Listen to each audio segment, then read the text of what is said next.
এ রহমত যাও কই কি আমার তো মাথা এদিকে আয় দেখি না দি আমার আর কি হয়েছে কি কও আরে মে আমার একটা সিম হারাই গেছে এই সিমটা আমার দাদার নামে রেজিস্ট্রি করা ছিল আমার দাদা তো গেছে মরিয়ে এই সিমে আমার কাগজপত্র এই ব্যাংকের ইটি সব আমার এই সিমের মধ্যে রয়েছে সব যাবতীয় ওই সিমে তা সিম উড়াবি কেমন উড়াবো আমার দাদা তো মরিয়েই গেছে আরে মরি গেলে কি হয়েছে সিম উড়ানোর পদ্ধতি আছে যাই হোক আজ তোর সাথে আলোচনা করবো আপনারাও শোনেন তো কিভাবে একজন মৃত্যু ব্যক্তির সিম মালিকানা করবেন তো এই সম্পর্কে যে ভিডিওটা আসলে কি আমরা অনেকেই জানি না যে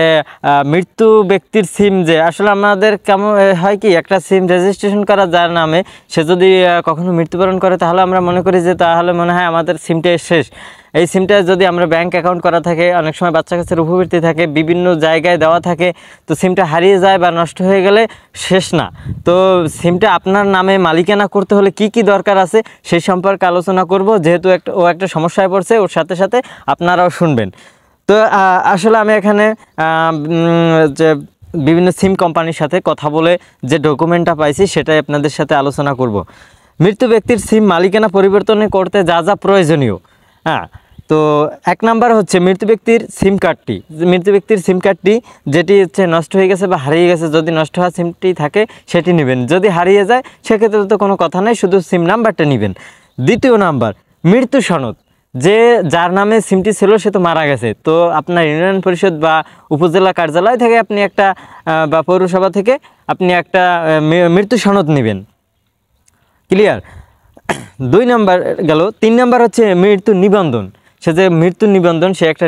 ডেথ সার্টিফিকেট যেটাকে আমরা বলি তো সেরকম একটা মৃত্যু নিবন্ধন করবেন ওই উপজেলা বা ইউনিয়ন পরিষদ থেকে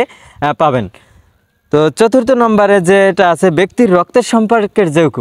যে মারা গেছে তার রক্তের সম্পর্কের যে কেউ হতে পারে ভাই হতে পারে তার ছেলে হতে পারে তার মা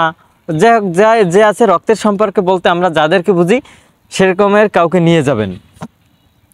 তো এটা ছিল আমার চতুর্থ নাম্বার এবং পঞ্চম নাম্বার যে জিনিসটি লাগবে বর্তমানে যার নামে হবে তার জাতীয় পরিচয়পত্র তো আসলে বুঝতে পারছেন এই বিষয়টি 5 নম্বরে ছিল এটা যে বর্তমানে যার নামে সিমটি হবে তার জাতীয় পরিচয়পত্র নিতে হবে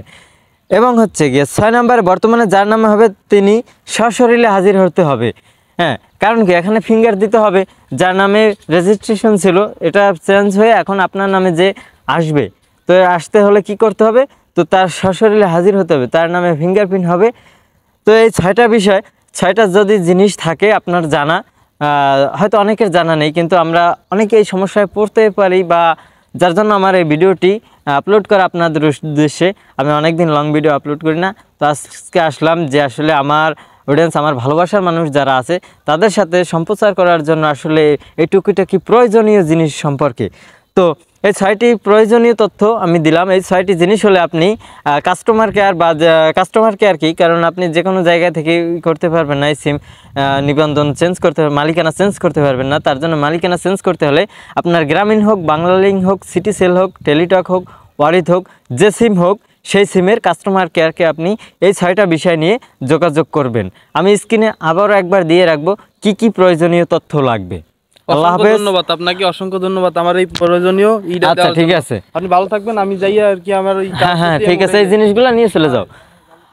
আপনারা ভালো থাকবেন সবাই দেখা হবে অন্য কোনো ভিডিওতে প্রয়োজনীয় কোনো তথ্য নিয়ে আসসালামু আলাইকুম